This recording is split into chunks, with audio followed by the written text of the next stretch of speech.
Good afternoon, everybody.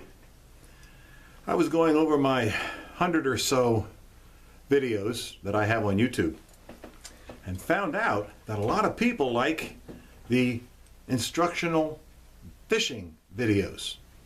So I decided to come in and show you how I do it and what might help you out there in the streams and what might help you out there on the ponds. Now, I fish both ponds, lakes, streams. I fish them all. From the southeast part of Pennsylvania down there, that PA Camping Dad, I believe his name is. I haven't seen too many films come out of Real Big Monkey 1, but I think he did say he went fishing already. Well, I'm torn between 3 or 4 different hobbies. I really like geocaching. I've got a couple of videos on that. I really like camping.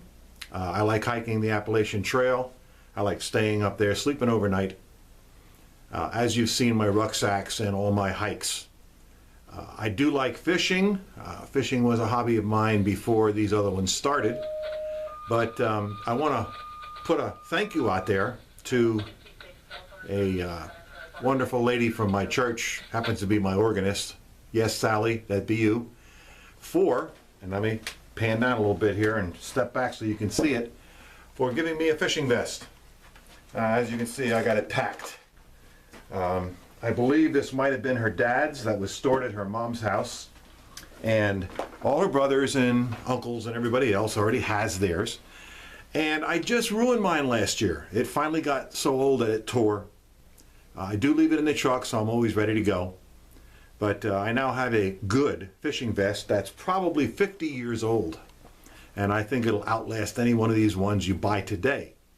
Besides, when I did tear mine up, I went over to our local cheap stores, you know, the two I'm talking about, and tried to buy one. Well, I couldn't. They didn't have any. They were all out. Trout season just started here in southeastern Pennsylvania in April. So I went looking for a vest to replace mine and couldn't find one. Well, I went to the more expensive sporting goods stores, and yeah, they have them, but the price is unreal. So I decided to hold off, and that's when I hit it lucky, and Sally Ann asked if I wanted this when I went over to drop a little bit of food off with her. So I got me a fishing vest again. I'm very happy with it. I do use a bag, a fishing bag, for when I go on longer than an hour trip. Other than that, I wear my vest. But I wanted to show you 2 ways that I like to fish, whether it be streams or pond. First way is with a Weaver grabber. It's a little spoon. As you can see, this one here is only about 1 inch long. And it casts forever. Acts like a wounded minnow. I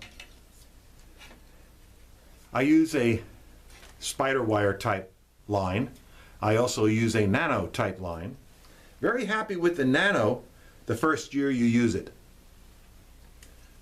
It's great. There's no memory. It casts forever. It's a very, very, very smooth line. Probably as smooth as monofilament. But I like a spun line. It has no memory. Now this is last year's line, and as you can see right about in here as I spin it, you can see where it's worn. And I'm going to have to take off probably the first 20 or 30 yards because I used it all last year and I started using it this year, and that's when I noticed it's worn. The other line I use, and I'm not giving any names, is a regular monofilament line. Now this is low visibility green, and I don't even know the name right now. I've got 10 lines laying here. But I'm very happy with this one. But it does retain a memory after a little bit in the truck under the heat. It retains this curlicue memory. But this is what I wanted to show you. This is how I fly fish. Now, you can see this is a beadhead Prince. I like to fish for trout with this, specifically in the lakes. It is good in the streams, but it's got to be a wide stream. These fast running ones, not so good. At least that's what I found. They stay on top too much. But the way I fish this, and a lot of people are going to ask, well, how do you cast something that small? Well, you don't. You don't cast just that. This is what you use. And I have 4 different ones here. Let's start with this. It's a weighted float. See the little lead around the end? And there's 2 hooks, one on each end for hooking onto your line. That one was orange. It's good for stream fishing.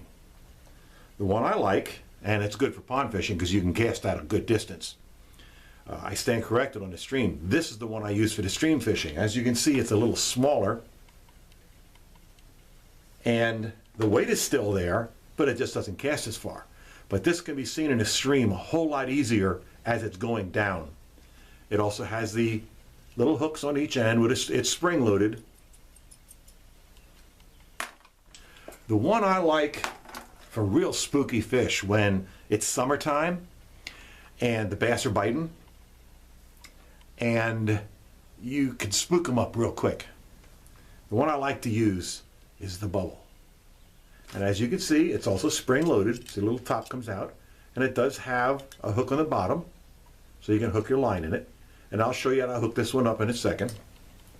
The last one, when using bait, of course, I like using the quill. Well, it's not exactly the quill, but this is the step up from the quill. The quill actually is this part here without the bubble. But I like the little bit of extra weight you get from this, and when it sits correctly like this in the water, when there's just enough weight to keep it standing, it goes under real easy. Where the quill will usually lay with no weight on it, and when the fish pull on it, it still has to turn and go down. This one here, I like this because it'll float in this direction when you have the proper weight on it. So this is spring loaded also, as you can see right near the end. There's a spring. And you put your line around this. There's a hook in there, right down by my finger. You put your line through, and when you let this go, it holds it right in place. Anyways, I will use this one to show you how I hook it up. Everybody knows that trout like to eat near the top. So when they're eating close to the top of the surface, and you can see them dimpling the water, you can see those little rings. What I'll do with this is tie it close to the float. Well, I use the word tie, but what I'll do is, and you got to make sure you put this on the right way. Now that little lead bottom goes down here. Okay? The other end toward your rod, you squeeze this. I like to wrap the line around one time because that way this won't move up and down. Where if you go through the bottom, through the top, one time, this float will move back and forth when you cast it hard. This way it's locked in place.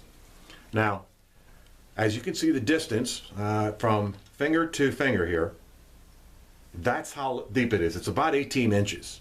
But what I like to do for ponds, and a beadhead, of course, is usually weighted by the little gold bead, so it'll sink pretty quick. I like to send it way, way, way out and set this way up the line. Now, I'll have to probably back up to show you. Okay, there it is. That's how far up the line I like to put it. I mean, that's really up there, okay? That's the way I like to fish in the summertime for all these fish. Besides, if you do get a loop in your line, and I'm going to back up here to show you this in a second. If you get a loop in your line, the loop is going to start way back here at the reel. This is where the loops will start. From here out to the end, and then back down to where I have the fly hooked up. That line is going to stay straight. you're not going to get the curl. So you can judge yourself fishing, bringing it back in, as to approximately how deep this is when you're pulling it in, and you can drag it slow, but you'll be able to see that float move a whole lot easier. Even a little tip, sometimes the trout, that's all you'll see is that little float jig one time. A trout has grabbed this fly, but he hasn't gone anywhere with it. When you see that, you set the hook. Now, I'm not saying pull it out of his mouth. I'm saying set the hook. That's the way I like to fish. That way I don't have to go buy any bait. These things here you cast over and over and over again.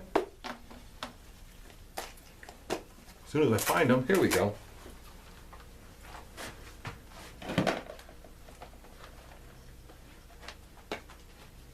There's all sorts of bugs you can use. Now, these two here have been on a video before for me when we were up at Camp Shikellamy off the Appalachian Trail.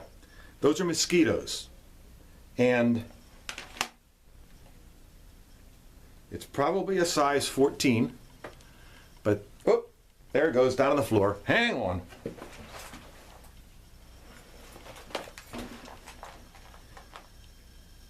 Try this again. There it is. It's probably a size 14. I don't know if it's in focus. I hope it is, but you can see the little back on it. Looks like a mosquito. And we caught all sorts of native trout with it using that bubble, so we didn't spook them. Cast it out about 40 yards and just slowly crank it in. So it looks like the mosquito's swimming. Well,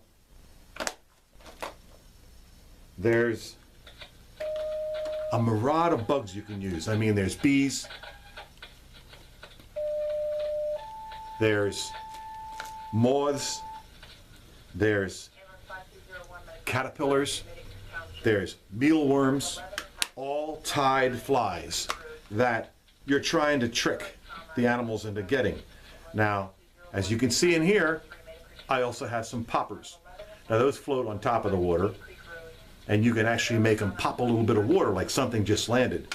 That noise and that pop will bring fish in, especially sunnies.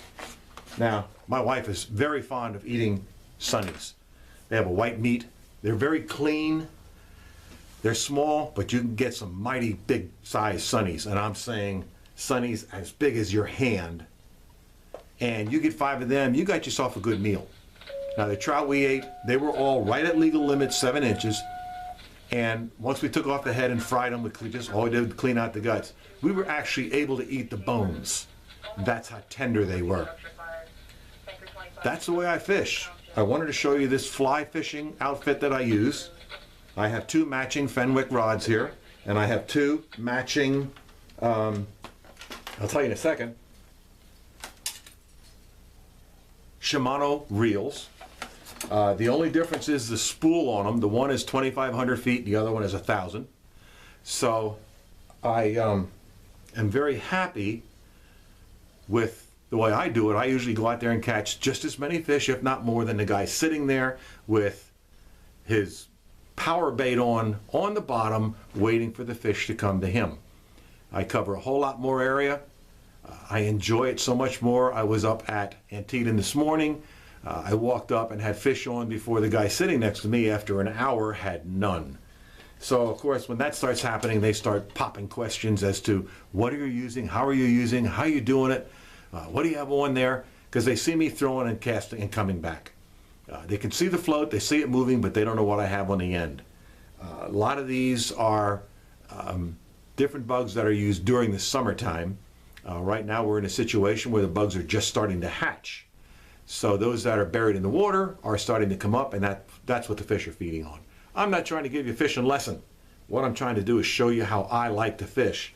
And I'm very happy with this outfit right here with the float on the other end. I think you can still see the orange float up there. And I catch fish. So enjoy. I hope you enjoyed this. Stay strong, patient, and trust your journey. Fishing can be fun. Thank you.